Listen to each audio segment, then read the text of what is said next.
Welcome to a healthy living video blog at workoutmaster.com. This is Ruben. This is Aram. Today we're going to talk about training smart, and we're going to talk about concept of open versus closed chain exercises. Before we're going to do that, the next episode is going to be about overhead squats, which is one of my favorite exercises. Yours?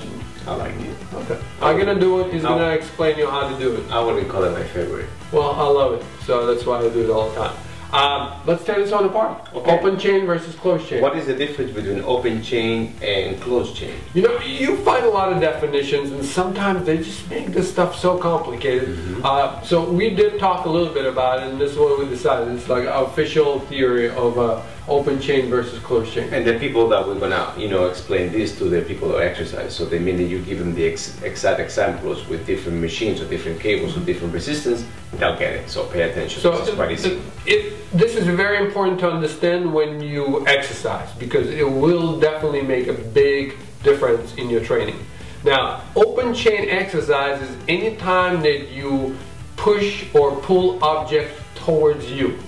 So let's say you playing a baseball, you're throwing the ball, or you're doing a cable pull, you're pulling the resistance towards you, and that is an open chain exercise. Right. Anytime you move yourself against the object, that is a closed chain exercise. So when you do squats, you sit down, you are the one who's moving, and that means it's a closed chain.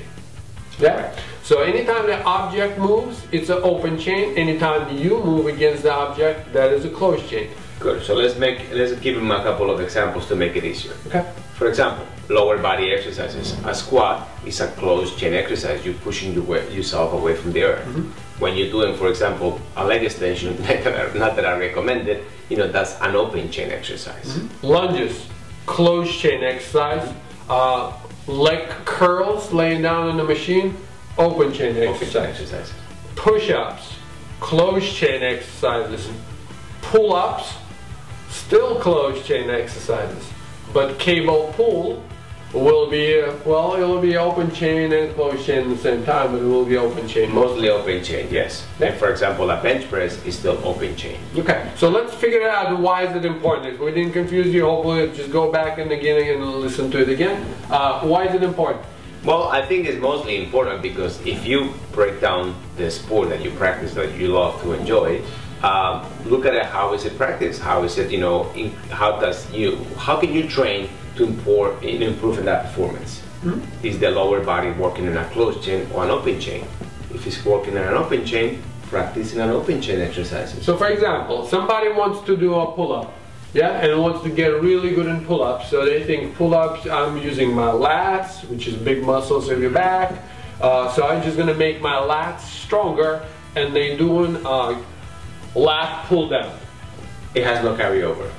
Okay, so you're still training the same muscle that you would do for pull-ups. The muscle recruitment is slightly different, and the motor engram is slightly different.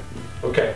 Because pulling in an open chain and pulling in a closed chain, there is slightly different ones. So there's a big difference between when you do pull-up or you do pull-down. Right. One is a closed chain, which is a pull-up, and a pull-down is an open chain exercise. That is correct. Yeah? So let's say if you see somebody that's saying, oh, I'm doing a lat pull-downs so I can do my, my pull-ups a lot better, that is a wrong concept right there.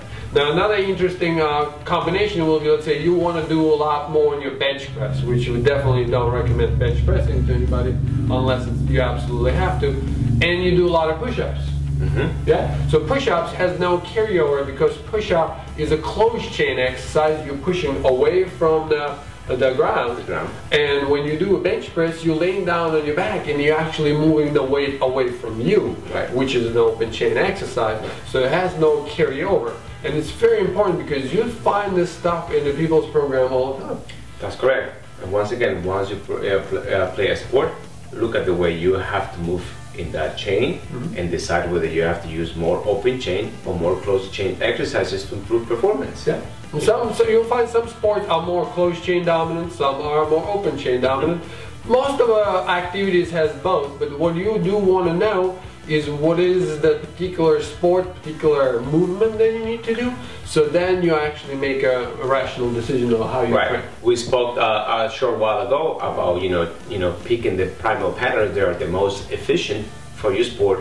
Now add the exercises in the right chain of effects, in the right chain of command that you need to respond to make them open and close to your sport. Yeah. All right, that's it. So little by little, we're giving you hints on how to create a perfect program for yourself. Absolutely. No matter what sport you practice. Anything else you want to say? I think that should be enough. All right, guys. Thank you very much for watching. Watch our next episode about overhead squats. Remember, your future looks better already. Until the next time.